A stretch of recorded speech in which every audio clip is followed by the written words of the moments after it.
Okay, in today's video, we talk about the differences between a business name and a limited company. We'll look at about 8 differences between the two. And also, I will be giving you some guides on what to choose if you want to register your company. For me, I think the most profound and obvious difference between the two is in one, succession. And what do I mean by that? If you register your business as a business name, in the case of eventuality such as death, the business ceases to exist. That is to say, you cannot transfer it to your children. The moment the proprietor of the business dies, the business ceases to exist. Whereas in a limited company, the shareholders and the directors can continue the business once the owner of the business dies. However, that you registered as a business name does not mean you cannot have more than one owner. If you register your business name as a partnership, you and your children and your wife can own the business. And in that case, you have beat the first option that I said.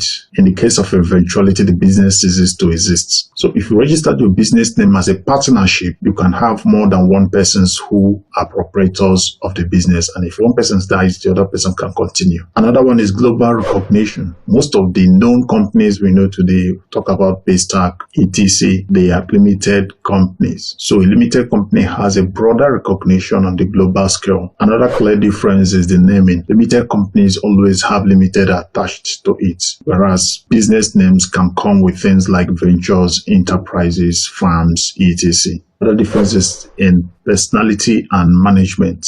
A business name is owned by a proprietor, whereas a limited company is owned by directors, and the investment in the company is being owned by the shareholders. Another difference is in identity. In the eyes of the law, a limited company is a person, is a legal entity. A limited company can be sued and it can stand a trial with the directors and shareholders not necessarily required to be present. You can book a flight for a limited company. You can book a hotel reservation in the name of the limited company because a limited company is a legal entity as long as Nigeria is concerned, and in fact worldwide. Whereas in the case of a business name, the business is tied to the proprietor. You can't separate two of them. If you're suing the business name, you are automatically suing the proprietor of the business. Another difference is in ease of getting loan. It's easier to get a loan with limited company than it is for business names, because financial institutions, they seize the shareholders and seize the shares as a means of collateral. That will give them a better confidence in lending their loan to limited companies more than they will give to business names. Okay, another bonus for limited companies is that limited companies come with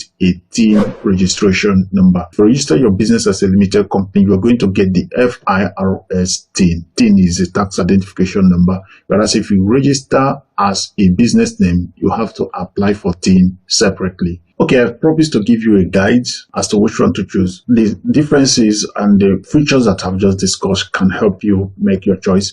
But if I'm to advise, I would advise if you're just starting your business, you're not so sure of the name and all those, just register it as a business name. Use it to test the waters. If it works, you remember you can upgrade your business from business name to limited company. But if you're already established and you have not registered, go straight. There's no need going for business name anymore. Go straight and register it as a limited company.